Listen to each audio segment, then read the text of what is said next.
بسم اللہ الرحمن الرحیم۔ السلام علیکم ورحمۃ اللہ وبرکاتہ۔ ناظرین و سامعین، حضرت مالک بن دینار دنیا داری سے ہمیشہ دور رہتے تھے۔ یہاں کی رنگینیوں اور دلکشیوں کو دیکھ کر مالک بن دینار پر ایک قسم کا خوف طاری ہو جایا کرتا تھا۔ منقول ہے کہ بصرہ میں کوئی امیر آدمی فوت ہو گیا اور اس کی وسیع جائیداد اور مال و دولت کی وارث اس کی اکلوتی لڑکی ٹھہری، جو کہ انتہائی خوبصورت اور قیامت خیز شخصیت کی مالک تھی۔ ایک دن اس لڑکی نے حضرت ثابت بنانی کی خدمت میں عرض ہو کر کہا کہ وہ نکاح کرنا چاہتی ہے۔ حضرت ثابت بنانی نے پوچھا کہ تم کس سے نکاح کرنے کی آرزو مند ہو؟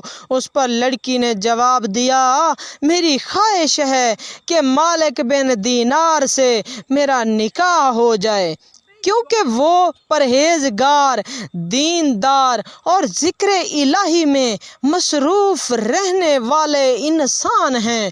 میں ان سے اس لیے شادی کرنا چاہتی ہوں کہ وہ دینی کاموں میں وہ میری معاونت کر سکیں۔ چنانچہ حضرت ثابت بنانی نے اس لڑکی کا پیغام حضرت مالک بن دینار تک پہنچا دیا، جس پر آپ نے فرمایا کہ میں تو دنیا کو طلاق دے چکا ہوں، اور چونکہ عورت کا شمار بھی دنیا میں ہوتا ہے، اس لیے طلاق شدہ عورت سے نکاح جائز نہیں ہے۔ ناظرین و سامعین، ویڈیو اچھی لگی ہو تو لائک کر دیں۔ ایسی انٹرسٹ سٹوری اور دلچسپ واقعات کے لیے ہمارے چینل کو سبسکرائب کر کے ساتھ والے لگے بیل کے آئیکن کو لازمی پریس کریں۔ ملتے ہیں نیو ویڈیو کے ساتھ۔ اللہ حافظ۔